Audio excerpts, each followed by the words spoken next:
Bien, chicos, en esta sesión de probabilidad y estadística vamos a enfocarnos un poquito más a la probabilidad. Si bien ya habíamos visto acerca de la estadística y sus conceptos principales, además de la estructura de su tabla de distribución de frecuencias, vamos a analizar ahora básicamente qué es la probabilidad. Dentro de la probabilidad, nosotros tenemos diferentes opciones. ¿Qué opciones? Bueno, la probabilidad hace referencia a qué tan probable es que ocurra un suceso. Como ya hemos visto de manera sencilla, la probabilidad viene de la necesidad de medir la certeza o la duda de que ocurra algo. Básicamente se establece una relación entre el número de sucesos favorables y el número total de sucesos posibles. Por ejemplo, cuando lanzamos un dado, básicamente lo que podemos denotar es que tenemos una entre 6 posibilidades de que caiga cualquiera de sus lados. Entonces, la probabilidad básicamente lo que va a hacer es estudiar, o más bien se va a enfocar en el análisis de datos, pero a través del azar o de la incertidumbre, que si nos vamos un poquito a la estadística, basamos el análisis de datos a información que podemos denotar o integrar a través de encuestas, de entrevistas, de cuestionarios. Es información que podemos obtener, que podemos consultar, que podemos preguntar. La probabilidad, a diferencia de la estadística, va a analizar básicamente la necesidad de entender que es probable que algo suceda. Bien, vamos a ver en esta ocasión lo que es la probabilidad clásica. La probabilidad clásica predice un resultado en base a todos los posibles sucesos que tenga un evento aleatorio. La probabilidad clásica básicamente se encarga de distribuir equitativamente la probabilidad en cada uno de los sucesos que componen el espacio muestral. Eso cambia si en el espacio muestral hay conjuntos en lugar de solamente sucesos individuales, pues hay que hacer conjuntos formados por, pues al haber, vaya, conjuntos formados por sucesos, pues habrá más probabilidad de que resulte de que salga un resultado a otro. La probabilidad al final del día eh, es equitativa. Básicamente la probabilidad es eh, cuántas posibilidades tengo yo de que ocurra algo. Por ejemplo, en el dado, el dado se compone de 6 lados. Básicamente, el dado tiene, cuando nosotros tiramos un dado, este dado solamente tiene una entre 6 en los lados o cada lado del dado tiene una posibilidad entre 6 de caer, ¿vale? Y es una probabilidad individual. Ahora, también se pueden hacer probabilidades en conjunto. Por ejemplo, cuando estamos en una rifa, cuando nosotros entramos a una rifa, puede ser que yo compre un boleto o que compre 2, 3, 4 o 5.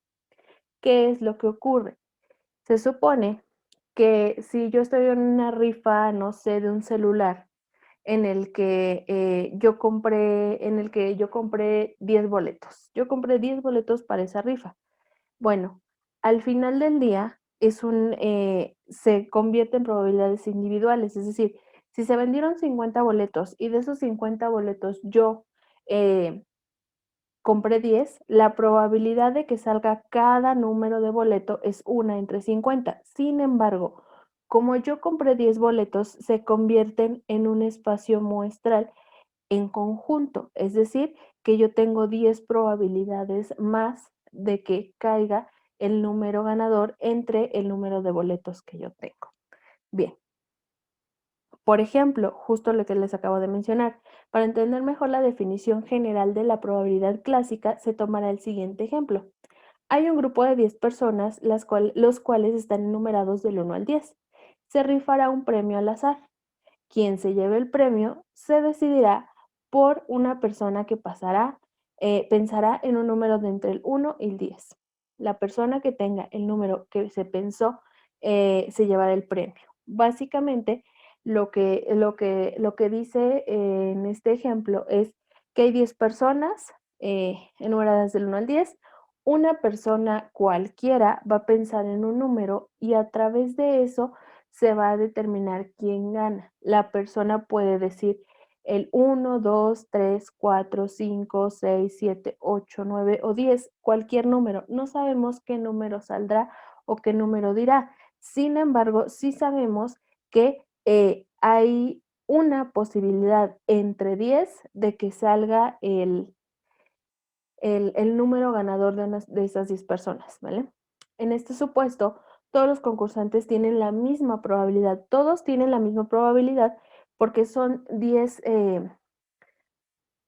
personas y cada persona tiene un número, vaya. Entonces hay una probabilidad equitativa, ¿sale? Tienen la misma probabilidad de salir premiados en un 10%, pero ¿qué pasa si hay personas o hay grupos de personas que sean amigos? Por ejemplo, si entre estas personas hay 3 que son amigos, ya sería un suceso compuesto o un conjunto.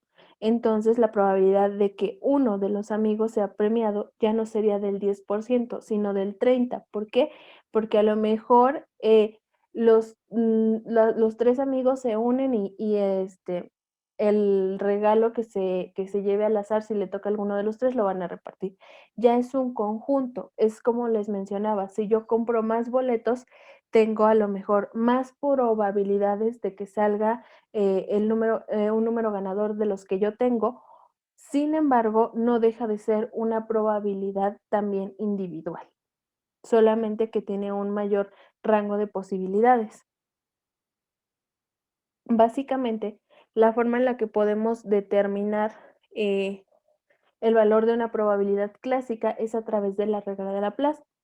Esta regla básicamente describe la fórmula que se usará para determinar la probabilidad clásica. En ocasiones conocida como regla de Laplace, consiste en dividir los casos favorables de un suceso entre el número total de casos. Es decir, que al realizar la operación, nosotros lo que vamos a determinar es cuántos casos favorables tenemos y según la fórmula, el número de casos favorables se va a dividir entre el total de casos y ese resultado nos va a dar la probabilidad que se tiene de que se dé ese suceso. Nos cuenta, el número de casos favorables siempre va a ser menor al total de casos. Por lo tanto, al hacer esta división, siempre me va a resultar o me va a dar como resultado un número entre 0 y 1. Entonces, cuando yo quiero describir la probabilidad clásica, la voy a describir en porcentajes. Tal persona tiene un 3% de posibilidades de ganar el juego o de ganarse el premio y demás. Entonces, según la fórmula de la probabilidad clásica a través de la regla de Laplace, nos dice que para obtener la probabilidad es el número de casos favorables sobre el total de casos y para conocer en porcentaje ese resultado, pues básicamente lo tendría que multiplicar por 100. Bien, vamos a ver un ejemplo sencillo de cómo es que se puede llevar a cabo esta estructura. Básicamente, el ejemplo nos dice, para encontrar la probabilidad clásica se utilizará el ejemplo del azar. De lanzar un dado, primero se debe encontrar todos los posibles resultados y a esto se le llamará espacio muestral. En este caso, lanzar un dado se sabe que tiene 6 lados. Básicamente, nosotros sabemos que cuando nosotros lancemos un dado, a través de su estructura tiene 1, 2, 3, 4, 5 y 6 caras. Por lo tanto, la probabilidad de esta estructura es 1 entre 6, ¿vale? Entonces, nuestro espacio muestral entonces es las posibilidades que tenemos dentro de esta fórmula o de esta estructura que estamos analizando. En este caso, el dado tiene 1, 2, 3, 4, 5 y 6. Nuestro espacio muestral es de 1 a 6, ¿sale? ¿Por qué? Porque básicamente son los posibles resultados que pueden salir al lanzar el dado. Ahora, según la fórmula, nos dice que para poder calcular la probabilidad clásica, voy a dividir el total de casos favorables sobre el número de casos favorables sobre el total de casos. Es decir, si yo quisiera saber cuál es la probabilidad de que caiga el número 2, significa que yo tengo un caso favorable. ¿Por qué? Porque dentro de la estructura del dado, solamente una vez existe el número 2. Por lo tanto, aplicando mi fórmula, yo tendría un caso favorable sobre cuántos posibles casos hay. Uno, 2, 3, 4, 5 y 6. Por lo tanto, me quedaría probabilidad clásica es igual a 1 entre 6. ¿Por qué? Porque yo quiero saber cuál es la probabilidad de que me salga el número 2. Entonces es total de casos, número de casos favorables, que en este caso solamente sería uno, porque solamente una vez puede salir el 2, entre el total de casos que puede existir, que son 6. Este resultado, al dividirlo, me va a salir un número entre 0 y 1 y lo multiplico por 100 para conocer la probabilidad. En este caso, básicamente tendríamos que 1 entre 6 es igual a 0.16666 cíclico, pero bueno, al multiplicarlo por 100 yo tendría como resultado un 16.66%. Es decir, la probabilidad de que al lanzar el dado caiga en 2 es de un 16.66%. ¿Por qué? Porque solamente puedo tener un caso favorable. Si dijéramos y si observáramos, por ejemplo, que en este dado tuviéramos la posibilidad de que cayera 2 veces el 2, es decir, que en vez de 5 aquí tuviéramos un 2 y un 2, tendríamos 2 casos favorables. Pero básicamente no tenemos 2, solamente tenemos uno, por eso es que se maneja de esta forma. Ahora vamos a ver un ejemplo sobre esta misma aplicación de fórmula, pero en dado caso de que básicamente no sea un caso favorable, sino sean más. Bien, entonces ahora vamos a calcular la probabilidad de que salgan a través de conjuntos. Es decir, en el ejercicio anterior veíamos justo que solamente nos pide calcular la probabilidad de que salga a alguna de las caras. Ahorita lo que nos está pidiendo básicamente es, o nos está diciendo el ejercicio, es que también se puede generar un conjunto de sucesos. En este caso, para este ejemplo me dice, ¿qué es más probable? ¿Que salga un número primo o que salga un número mayor a 4? En este caso, pues bueno, primero voy a identificar que dentro de mi conjunto de datos, en mi dado yo puedo obtener un 1, un 2, un 3, un 4, un 5 o un 6. Bien, ahora voy a identificar primero que nada a los números primos para determinar el factor de números favorables que puedo tener. En este caso, yo encuentro entre el 1 y el 6 los números primos 2, 3 y 5. Entonces, hay una, 2 y 3 casos favorables, vaya, de números primos. Bien, ahora me dice que lo compare con la probabilidad de que salga un número mayor a 4. Los números mayores a 4 dentro de este conjunto de datos del dado serían evidentemente 5 y 6. Es decir, que hay uno y 2 casos favorables de que caiga un número mayor a 4. Ahora, ¿cómo voy a determinar qué es más probable que salga primero un número primo? Más bien, ¿qué es más probable que salga más un número primo o un número mayor a 4? Entonces, me voy a aplicar mi fórmula. Para la probabilidad de números primos va a ser igual al número de casos favorables sobre el total de casos. En este sentido, empezamos con los números primos y determinamos que hay 3 casos favorables. Entonces, sería 3 sobre el total de casos, que es 6.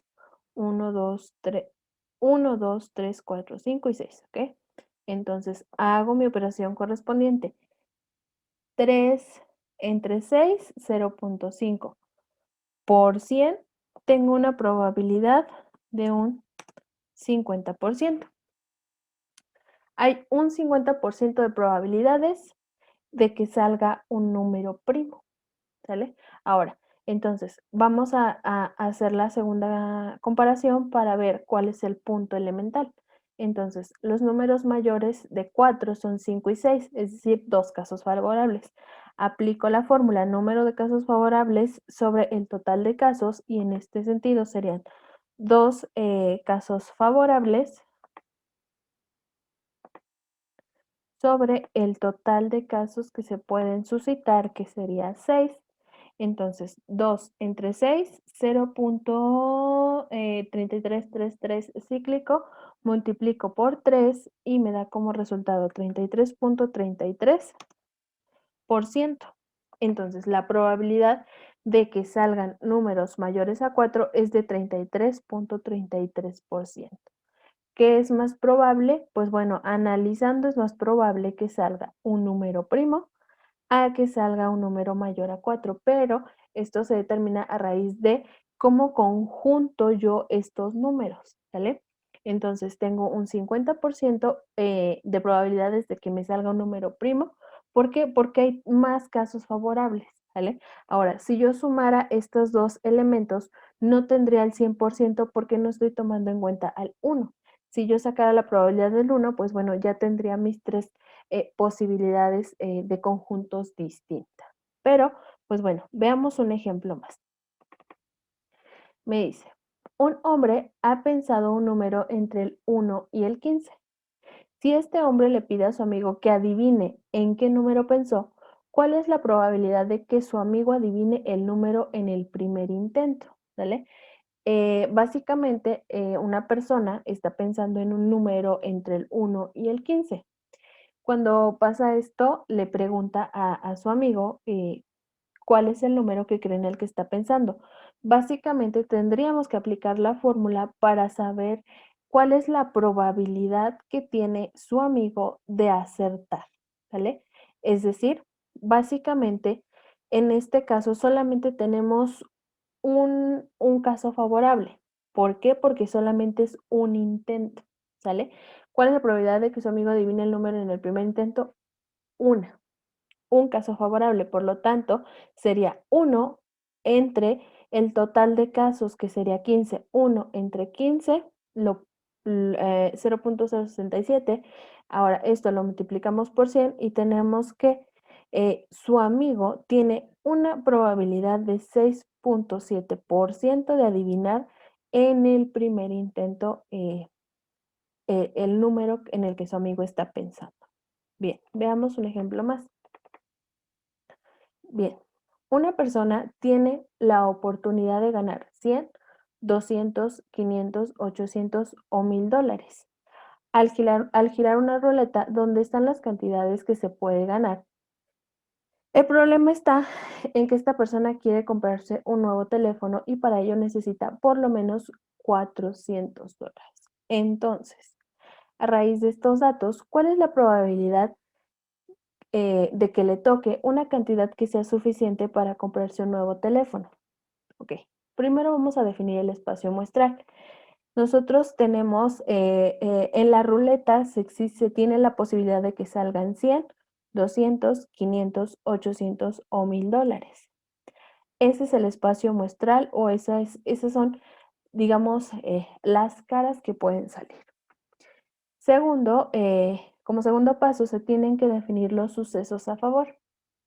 Bien, esta persona está jugando en esta ruleta, ya sea para ganar 100, 200, 500, 800 o $1000.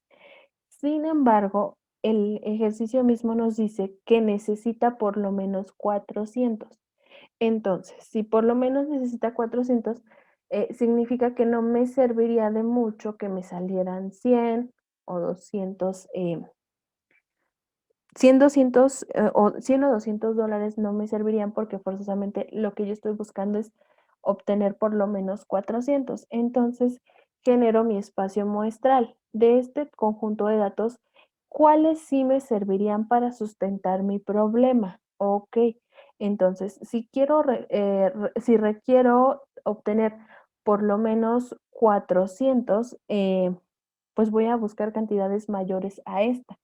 En este caso, en el espacio muestra, las cantidades mayores a la que yo busco encontrar o a la que yo busco generar son 500, 800 y 1000. Es decir, tengo 3 casos favorables de lograr mi objetivo, ¿sale? Entonces, a partir de eso, ¿cuál es la probabilidad de que salga, cualquiera de estas cantidades, no? ¿Cuál es la probabilidad que tengo de obtener 500, 800 o $1000? Pues bueno, básicamente lo que voy a hacer es dividir el total de casos favorables sobre el total de elementos que existen dentro del rango o del espacio muestral. En este caso tengo 1, 2 y 3 casos favorables sobre 1, 2, 3, 4 y 5, que son los casos, el número total de casos. 3 entre 5 por 100 me va a dar el porcentaje de probabilidad que tengo de lograr mi objetivo. Entonces, 3 entre 5, 0,6 por 100 nos da como resultado 60. Tengo, un 60% de probabilidad de obtener 500, 800 o $1000, ¿no? ¿Por qué? Porque son 3 elementos favorables. Sin embargo, pues bueno, eh, a pesar de que son justo los elementos que yo quisiera, el valor que yo quiero esperar, pues bueno, no depende de una fórmula como tal, sino del azar y al final del día, aunque yo tenga mayor probabilidad, cualquiera de estos números puede salir porque pues al final del día todos tienen una misma probabilidad, solamente que a veces se engloba para determinar si hay una mayor factibilidad para una opción u otra. Bien, ya nada más para cerrar esta parte de tarea, ¿qué es lo que vamos a hacer? Bien, la Lotería Mexicana, al igual que lo que hemos estado analizando, es un juego de azar. Básicamente consiste en un conjunto de 54 cartas, las cuales pues van numeradas, tienen una figura y un nombre. Y pues bueno, básicamente estas cartas van saliendo de manera aleatoria y básicamente cada que una de estas cartas va saliendo, se va rellenando alguna de las tablas que nos permiten precisamente completar el juego para que en el momento en el que una persona logre conjugar elementos ya sea de esta manera o la tablilla completa, pues bueno, gana el juego. Es totalmente un juego del azar porque no se sabe cuál es la carta siguiente, no hay un orden de cartas, simple y sencillamente van saliendo al azar de manera aleatoria y pues bueno, es el azar el que decide quién gana, ¿no? Básicamente por más que elijas diferentes tablas o demás, pues bueno, al final del día lo que hace o de lo que depende la persona para ganar, básicamente es qué consecuencia de cartas van saliendo. Bueno, a través de este análisis de cartas y tablas,